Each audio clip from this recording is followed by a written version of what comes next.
అందరికీ నమస్కారం. ఈరోజు మనం ఒక చాలా ప్రత్యేకమైన అంశం గురించి లోతుగా మాట్లాడుకుందాం. అదేంటంటే తిరుమల శ్రీవారికి తలనీలాలు ఇవ్వడం. ఆ ఇది మనందరికీ తెలిసిన విషయమే అయినా ఇది కేవలం ఒక ఆచారమా, లేకపోతే దీని వెనుక ఏమైనా పెద్ద కథ, తాత్వికత ఉందా?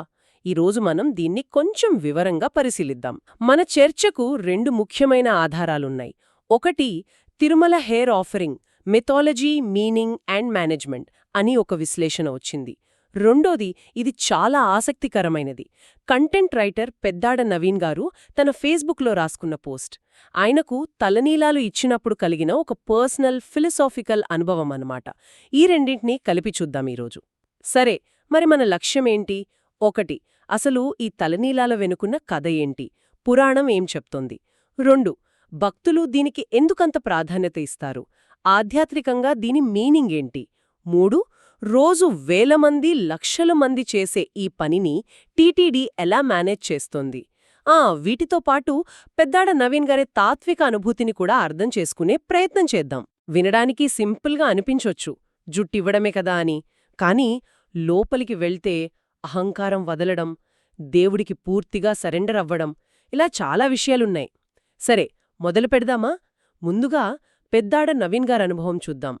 ఆయనేమన్నారంటే, ఆ పోస్ట్లో చదువు పెరిగే కొద్దీ లాజిక్ పెరుగుతుంది కదా, మనం కొన్ని సంప్రదాయాల్ని ప్రశ్నిస్తాం.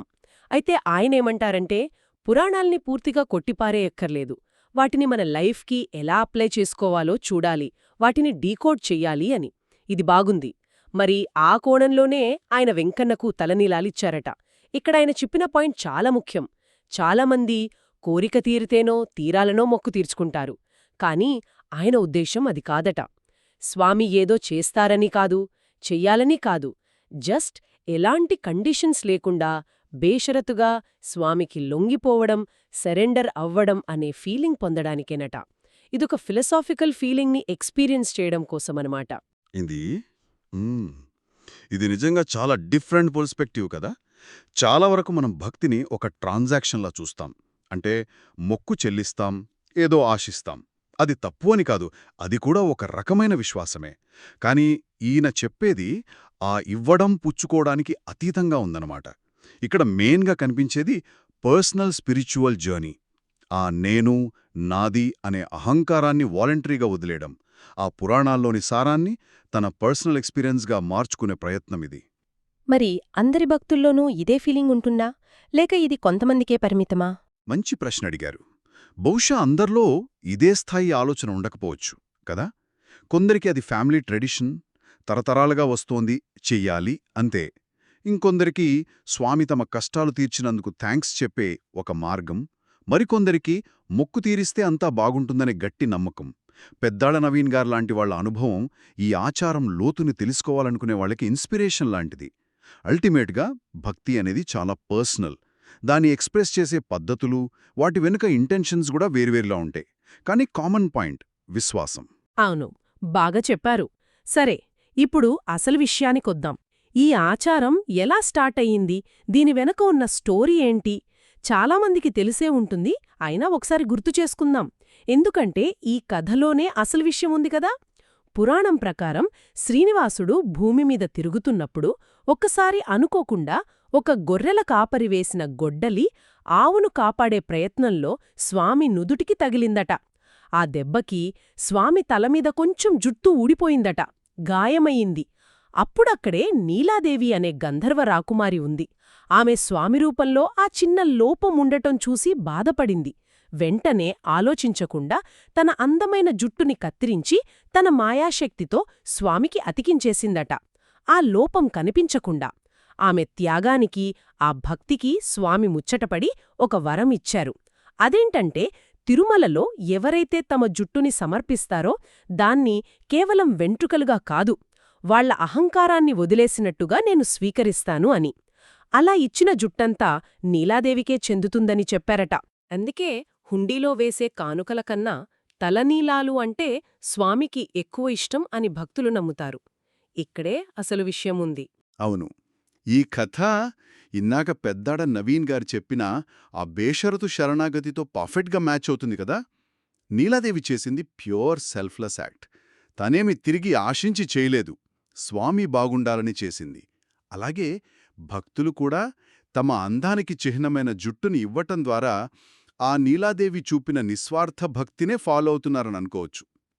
దీన్ని పెద్ద చిత్రంలో కలిపి చూస్తే ఈ కథ జస్ట్ ఒక స్టోరీ కాదు, భక్తులకు ఒక ఐడియాలన్నమాట. భక్తిలో త్యాగానికి ఎంత ఇంపార్టెన్స్ ఉందో ఇది గుర్తుచేస్తూ ఉంటుంది. చాలా బావుంది. అయితే ఒక డౌట్. అహంకార త్యాగానికి జుట్టునే ఎందుకెంచుకున్నారు? వేరేదేదైనా ఉండొచ్చు కదా? స్పెసిఫిక్గా జుట్టుకేందుకంత ఇంపార్టెన్స్? ఆ, దీనికి చాలా రీజన్స్ చెప్తారు. సోషల్గా, కల్చరల్గా చూస్తే జుట్టు ఎప్పుడూ అందానికి, యవ్వనానికి, స్ట్రెంగ్త్కి సింబల్గా ఉంది. ఆడవాళ్లకైతే జుట్టు అందంలో మెయిన్ పార్ట్. మగవాళ్లకు కూడా జుట్టు, మీసం గడ్డమన్నీ పౌరుషానికి గుర్తులు.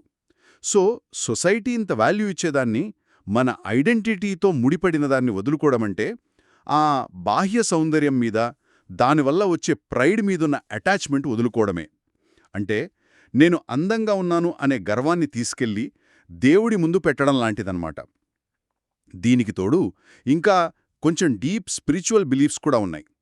కొన్ని సంప్రదాయాల ప్రకారం మన తల వెంట్రుకలు ఊరికే ప్రోటీన్ ఫైబర్స్ కాదట. అవి మన పాస్ట్ లైఫ్ కర్మల తాలూకు ఎనర్జీని స్టోర్ చేసుకునే యాంటెనాల లాంటివని నమ్ముతారు. కాబట్టి తలనీలాలు ఇవ్వడం ద్వారా భక్తులు ఈ జన్మలోని అహంకారాన్నే కాదు, పాత జన్మల కర్మబంధాన్ని కూడా సింబాలిక్గా కట్ చేసుకుంటున్నారని ఫీల్ అవుతారు. ఇదొక స్పిరిచువల్ క్లెన్జింగ్ ప్రాసెస్ లాంటిది. గతాన్ని వదిలేసి ప్రెజెంట్లో అహంకారం లేకుండా, ఫ్యూచర్లో కొత్త కర్మలు మూటగట్టుకోకుండా ఉండకానికి చేసే ప్రయత్నం. ఇది ఒక ముఖ్యమైన ప్రశ్నను లేవనెత్తుతుంది. అంటే ఈ ఒక్క పనితో పాస్ట్ కర్మభారం తగ్గటం, ఫ్యూచర్ కర్మకు కారణమయ్యే అహంకారం పోవడం రెండూ ఒకేసారి జరుగుతాయని గట్టి నమ్మకం అన్నమాట. దీన్ని ఒక కంప్లీట్ స్పిరిచువల్ రీసెట్ బటన్ నొక్కడం లాంటిదని అనుకోవచ్చు. అప్పో, భలే చెప్పారు. ఒక సింపుల్ యాక్షన్ వెనుక ఇంత డెప్తుందనమాట. ఇంత ఇంపార్టెంట్ అయిన ఈ ఆచారాన్ని రోజూ వేల మంది, కొన్నిసార్లు లక్షల మంది పాటిస్తారు. దీన్ని మేనేజ్ చేయడం ఎంత కష్టమో కదా! ఇంత పెద్ద స్కేల్లో దీన్ని టీటీడీ ఎలా నిర్వహిస్తోంది? ఆ సిస్టమ్ గురించి కొంచెం చెప్పండి. తప్పకుండా. ఈ సిస్టమ్ పేరు కళ్యాణకట్ట. ఈ పేరెందుకొచ్చిందంటే పూర్వం కొండ కింద కళ్యాణీ నది ఒడ్డున జుట్టు తీయించుకునేవారట. ఆ నది పేరు మీదే దీనికి కళ్యాణకట్ట అని పేరు వచ్చింది. ఇప్పుడు కొండ పైనే ఈ ఫెసిలిటీ ఉంది. ప్రెజెంట్ టీటీడీ ఈ మొత్తం ప్రాసెస్ని చాలా ప్లాన్డ్గా, ఎఫిషియెంట్గా చేస్తోంది. చాలా పెద్ద ఏర్పాట్లున్నాయి. తిరుమలలో ఒక మెయిన్ కళ్యాణకట్ట కాంప్లెక్స్ ఉంది. అది కాకుండా రద్దీని బట్టి వేరే వేరే చోట్ల చాలా మినీ కళ్యాణకట్టలు కూడా పెట్టారు. వీటన్నిట్లో కలిపి సుమారుగా ఒక 1200 నుంచి 1500 మంది ట్రైన్డ్ క్షురకులు ఉంటారు, అంటే బార్బర్స్. వీళ్ళు 24 గంటలు షిఫ్టుల్లో పనిచేస్తారు. యావరేజ్న రోజుకి 30,000 నుండి 50,000 మంది. పీక్ టైంలో 1,00,000 మంది వరకు కూడా తలనీరాలు ఇస్తారని అంచనా. అబ్బో, ఈ నంబర్స్ వింటుంటేనే కళ్ళు తిరుగుతున్నాయి. ఇంతమందికి సర్వీస్ ఇవ్వాలంటే ఏర్పాట్లు ఎలా ఉంటాయి? అవును, మేనేజ్మెంట్ నిజంగా గ్రేట్. క్యూలో గంటలు వెయిట్ చేయకుండా కంప్యూటరైజ్డ్ టోకెన్ సిస్టమ్ ఉంది. లోపల చాలా క్లీన్గా ఉంటుంది. ప్రతి ఒక్కరికి కొత్త బ్లేడ్ వాడతారు, వాడినవి సేఫ్గా పడేస్తారు. బార్బర్స్ కూడా క్లీన్ డ్రెస్, గ్లౌజ్ వేసుకుంటారు. జుట్టు తీసుకున్నాక స్నానం చేయడానికి హాట్ వాటర్తో సహా అన్ని ఫెసిలిటీస్ ఉన్నాయి. అన్నిటికన్నా ముఖ్యమైన విషయం ఏంటంటే ఈ సర్వీస్ కంప్లీట్లీ ఫ్రీ. టీటీడీ బార్బర్స్కి శాలరీ ఇస్తుంది, భక్తుల దగ్గర ఏమీ తీసుకోరు. ఇది రిచ్ పూర్ అనే తేడా లేకుండా అందర్నీ ఈక్వల్ చేస్తుంది కదా. ఈ ఆర్గనైజేషనల్ స్కిల్, ఆ సర్వీస్ మైండ్ నిజంగా మెచ్చుకోవాలి. ఇది జస్ట్ ఒక రిలీజియస్ విషయం కాదు. లక్షల మంది ఇన్వాల్వ్ అయ్యే ఒక మ్యాసివ్ ఈవెంట్ని మేనేజ్ చేయడంలో హ్యూమన్ ప్లానింగ్, కోఆర్డినేషన్, టెక్నాలజీ ఎంత ఇంపార్టెంటో ఇది క్లియర్గా చూపిస్తుంది. ముఖ్యంగా ఆ ఫ్రీ సర్వీస్ అనేది ఎకనామిక్ స్టేటస్తో సంబంధం లేకుండా ఎవరైనా తమ భక్తిని చూపించుకునే అవకాశం ఇస్తుంది. సోషల్ ఈక్వాలిటీని కూడా ఇది ప్రమోట్ చేస్తుంది. అయితే ఇంత రద్దీ ఉన్నప్పుడు అప్పుడప్పుడు చిన్న చిన్న ఇబ్బందులు, డిలే జరగటం కామన్ అనుకోండి. కానీ ఓవరాల్గా చూస్తే ఇది వరల్డ్లోనే one of the largest and most organised hair tonsuring operations అని చెప్పొచ్చు. No doubt. ఇంత కష్టపడి భక్తితో ఇచ్చిన ఈ తలనీలాలన్నీ ఏమవుతాయి? టన్నుల కొద్దీ వస్తాయి కదా, వేస్ట్ అయిపోతాయా? లేదు, అస్సలు వేస్ట్ కావు. వాటి వెనుక ఒక పెద్ద ఎకనామిక్ సైకిల్ కూడా ఉంది. భక్తులిచ్చిన జుట్టుని టీటీడీ స్టాఫ్ జాగ్రత్తగా కలెక్ట్ చేస్తారు. గోనె సంచుల్లో నింపి గోడౌన్లకు పంపుతారు. అక్కడ వాటిని వేడినీళ్లతో, కెమికల్స్తో క్లీన్ చేసి నీడలో ఆరబెడతారు. ఆ తర్వాత చాలా కేర్ఫుల్గా వాటిని పొడవు, క్వాలిటీ, కలర్ బట్టి వేర్వేరు గ్రేడ్లుగా డివైడ్ చేస్తారు. Long hair, short hair, black hair, coloured hair, ఇలా అన్నమాట. ఈ గ్రేడింగ్ అయ్యాక ఏం చేస్తారు? ఇలా గ్రేడ్ చేసిన జుట్టుని ఇంటర్నేషనల్ స్టాండర్డ్స్ ప్రకారం ప్యాక్ చేసి చాలా ట్రాన్స్పరెంట్గా ఈ యాక్షన్ ద్వారా అమ్ముతారు. ఈ యాక్షన్లో మన దేశం నుంచే కాక ఫారెన్ కంపెనీలు కూడా చాలా పాల్గొంటాయి. ఇక్కడ ఇంట్రెస్టింగ్ విషయం ఏంటంటే, ఈ యాక్షన్ ద్వారా టీటీడీకి ప్రతి ఏటా 100 కోట్ల రూపాయల ఇన్కమ్ వస్తుంది. 2022-23లోనే దాదాపు 130 కోట్లు వచ్చినట్టు లెక్కలున్నాయి. కొన్నిసార్లు 200 కోట్లు దాడుతుంది కూడా. ఇండియన్ హెయిర్కి, ముఖ్యంగా సౌత్ ఇండియన్ హెయిర్కి ఇంటర్నేషనల్ మార్కెట్లో భలే డిమాండ్ ఉంది. ఎందుకంటే ఇవి న్యాచురల్గా కెమికల్ ట్రీట్మెంట్స్ లేకుండా ఉంటాయి కదా. వీటిని మెయిన్గా ఫ్యాషన్ ఇండస్ట్రీలో విగ్గులు, హెయిర్ ఎక్స్టెన్షన్స్ తయారు చేయడానికి వాడతారు. కొన్నిసార్లు అమినో యాసిడ్స్ తీయడానికి కూడా వాడతారట. అంటే భక్తుల త్యాగం వేస్ట్ అవ్వకుండా ఒక రెవెన్యూ సోర్స్గా మారుతోందన్నమాట. ఖచ్చితంగా. ఇంకా చెప్పాలంటే ఆ త్యాగం తిరిగి సొసైటీకే ఉపయోగపడుతుంది. టీటీడీ ఈ డబ్బుని టెంపుల్ మెయింటెనెన్స్కి, వేలమంది ఎంప్లాయీస్ శాలరీలకి, భక్తులకి మంచి ఫెసిలిటీస్ ఇవ్వడానికి, ముఖ్యంగా ఆ ఫేమస్ నిత్య అన్నదానం స్కీమ్కి, ఫ్రీ ఎడ్యుకేషన్, హెల్త్ కేర్ లాంటి ఎన్నో చారిటబుల్ యాక్టివిటీస్కి వాడుతుంది. అంటే భక్తుడు తన అహంకారాన్ని వదిలిచేసిన ఒక పర్సనల్ యాక్ట్ ఆఫ్ ఫెయిత్ ఇండైరెక్ట్గా లక్షల మంది కడుపు నింపడానికి, చదువు చెప్పడానికి, ఆరోగ్యం కాపాడటానికి హెల్ప్ అవుతోంది. ఇదొక అమేజింగ్ సైకిల్. భక్తి, త్యాగం, మేనేజ్మెంట్, సర్వీస్ అన్నీ ఒకదానికి ఒకటి లింక్ అయి ఉన్నాయి. భక్తుడి నమ్మకం, సిస్టమ్ ఎఫిషియన్సీ కలిసి సోషల్ గుడ్గా మారుతోంది. విముక్తి పొందడానికి ఒక పవర్ఫుల్ సింబల్గా మారింది. పెద్దాడ నవీన్ గారి లాంటి వాళ్ల ఎక్స్పీరియన్స్లు దీని ఫిలాసఫికల్ డెప్త్ని చూపిస్తున్నాయి.